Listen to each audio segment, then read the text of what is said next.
ವಿಧಾನಸಭೆ ಕಲಾಪಕ್ಕೆ ತೆರೆ ಬಿದ್ದಿದೆ. ಕಳೆದ ಮಾರ್ಚ್ 6ರಿಂದ ಪ್ರಾರಂಭವಾಗಿದ್ದ ಬಜೆಟ್ ಅಧಿವೇಶನ ಒಂದು ದಿನ ಮೊದಲೇ ಮುಕ್ತಾಯಗೊಂಡಿದೆ. ಇಲ್ಲಿವರೆಗೆ ಬಹಳ ಸೈಲೆಂಟ್ ಆಗಿಯೇ ನಡೆದಿದ್ದ ಕಲಾಪ ಇಂದು ಮಾತ್ರ ಭಿನ್ನವಾಗಿತ್ತು. ಡಿಕೆಶಿ ಮುನಿರತ್ನ ನಡುವೆ ವೈಯಕ್ತಿಕ ವಾಕ್ಸಮರವೂ ಆಯಿತು. ಕೊನೆಗೆ ಅನಿರ್ದಿಷ್ಟಾವಧಿಗೆ ಸ್ಪೀಕರ್ ಕಲಾಪವನ್ನ ಮುಂದೂಡಿದ್ರು. ಮುನಿರತ್ನ ಇಷ್ಟು ನಾನೇ ಹೇಳಬೇಕಾದಿಲ್ಲ. ಆದಷ್ಟು ಬಹಿರಂಗಪಡಿಸಿದ್ರೆ ಬಹಳ ಒಳ್ಳೆಯದು. ಅಶೋಕ್ ಅಣ್ಣಂಗೆ ನಾನಲ್ಲ ಸರ್. MLA-ಗಳಿಗೆ ಒಂದು ಟಿಕೆಟ್ ಕೊಡ್ತಾರೆ, ಅದು ಯಾವ ಗ್ಯಾಲರಿ ಗೊತ್ತಾ? ನಾವು ಹೋಗ್ಬೇಕು ಅಂತೀವಿ, ನಮ್ಗೆ ಅಲ್ಲಿ ಹೋದ್ರೆ ಮರ್ಯಾದಿಲ್ಲ. ಡಿಸಿಎಂ ಡಿಕೆಶಿ ಶಾಸಕ ಮುನಿರತ್ನ ನಡುವೆ ಟಾಕ್ ವಾರ್. ಪರಸ್ಪರ ವೈಯಕ್ತಿಕ ನಿಂದನೆಗೆ ತೊಡಗಿದ ನಾಯಕರು.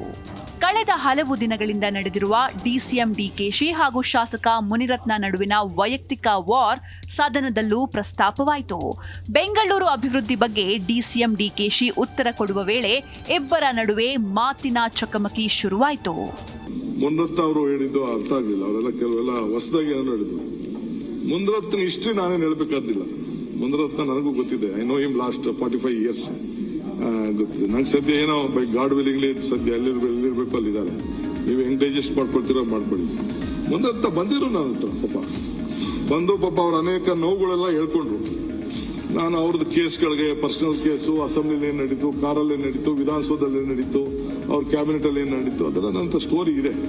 ಇದು ಎಲ್ಲೆಲ್ಲಿಗೋ ತಿರುಗಿ ವೈಯಕ್ತಿಕ ತೇಜೋವಧೆಯವರೆಗೂ ಬಂದು ನಿಲ್ತು. ಮೊನ್ನೆ ಮಾತನಾಡುವ ವೇಳೆ ಶಾಸಕ ಮುನಿರತ್ನ ಡಿಕೆಶಿ ಕುರಿತು ಮುತ್ತು ರತ್ನ ಅಂತ ಲೇವಡಿ ಮಾಡಿದ್ರು. ಇಂದು ಉತ್ತರದ ವೇಳೆ ಡಿಕೆಶಿ ಅದನ್ನ ಪ್ರಸ್ತಾಪಿಸಿ ಮುನಿರತ್ನಗೆ ಟಾಂಗ್ ಕೊಟ್ರು. ಅಣ್ಣ ಮುನಿರತ್ನಣ್ಣ, ಸುಮ್ನೆ ಕುತ್ಕೊಳ್ಳಪ್ಪ, ನಿನ್ನದು ಎಲ್ಲವೂ ಗೊತ್ತಿದೆ. ಅಶೋಕ್ ಅಣ್ಣನಿಗೆ ಏಡ್ಸ್ ಸೂಜಿ ಚುಚ್ಚೋಕೆ ಹೊರಟವನು, ಇದು FIR ನಲ್ಲೇ ಇದೆ ಅಂತ ನಿಂದಿಸಿದ್ರು. ಅಶೋಕ್ ಅಣ್ಣಂಗೆ ಏಡ್ಸ್ ಚುಚ್ಚಕ್ಕೆ ಹೋದ ನಾನಲ್ಲ. ಏಡ್ಸ್ ಇಷ್ಟೊಂದು ಸ್ಪಷ್ಟವಾಗಿ FIR ಇದೆ. ಈಗ ಯಡಿಯೂರಪ್ಪನ ಏನಾಯ್ತು ಅಂತ ನಾನು ಹೇಳಬೇಕಾಗಿಲ್ಲ.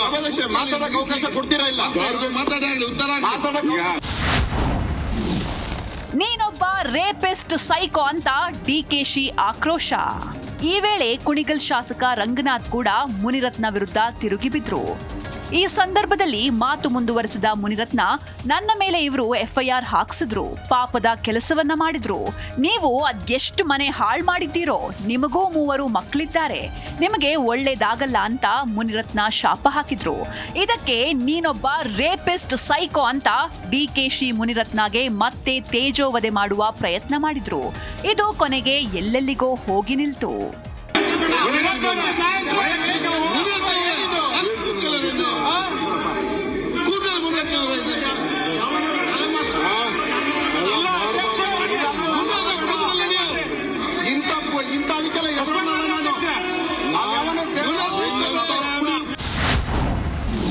ಸದನದ ಬಾವಿಗಿಳಿದು ಶಾಸಕರ ಧರಣಿ.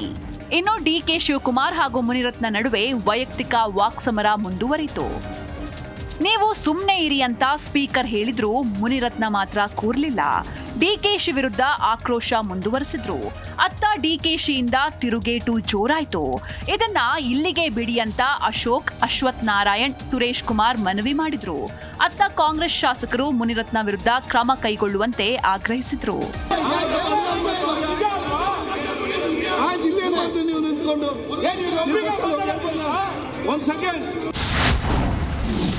ಶಾಲಾ ಪ್ರವೇಶದ 6 ವರ್ಷ ಕಡ್ಡಾಯ ಮಿತಿಗೆ ವಿನಾಯಿತಿ. 1ನೇ ತರಗತಿ ಪ್ರವೇಶಕ್ಕಿದ್ದ 6 ವರ್ಷಗಳ ಕಡ್ಡಾಯ ಮಿತಿಯನ್ನ ಸರ್ಕಾರ ಕಡಿತಗೊಳಿಸಿದೆ.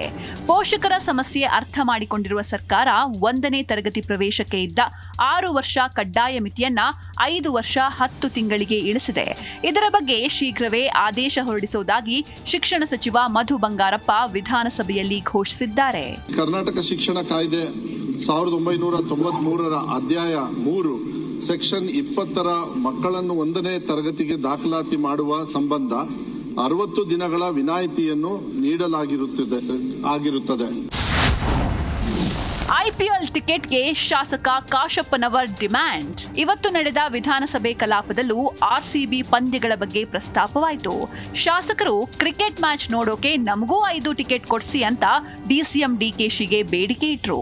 ಹುನಗುಂದ ಶಾಸಕ ವಿಜಯಾನಂದ ಕಾಶಪ್ಪನವರ್ ಮೊದಲಿಗೆ ವಿಷಯ ಪ್ರಸ್ತಾಪಿಸಿ ಕ್ರಿಕೆಟ್ ನಡೀತಾ ಇದೆ, ಹಾಗಾಗಿ ನಮ್ಮ ಶಾಸಕರಿಗೂ 5 ಟಿಕೆಟ್ ಕೊಡ್ಸಿ ಅಂತ ಬೇಡಿಕೆ ಇಟ್ರು.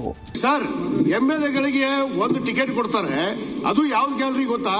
ಕೆಳಗಡೆ ಅಲ್ಲಿ ಇವರು ಕಡೆ ಕುತ್ಕೋಬೇಕು ನಾವು ಹೋಗಿ.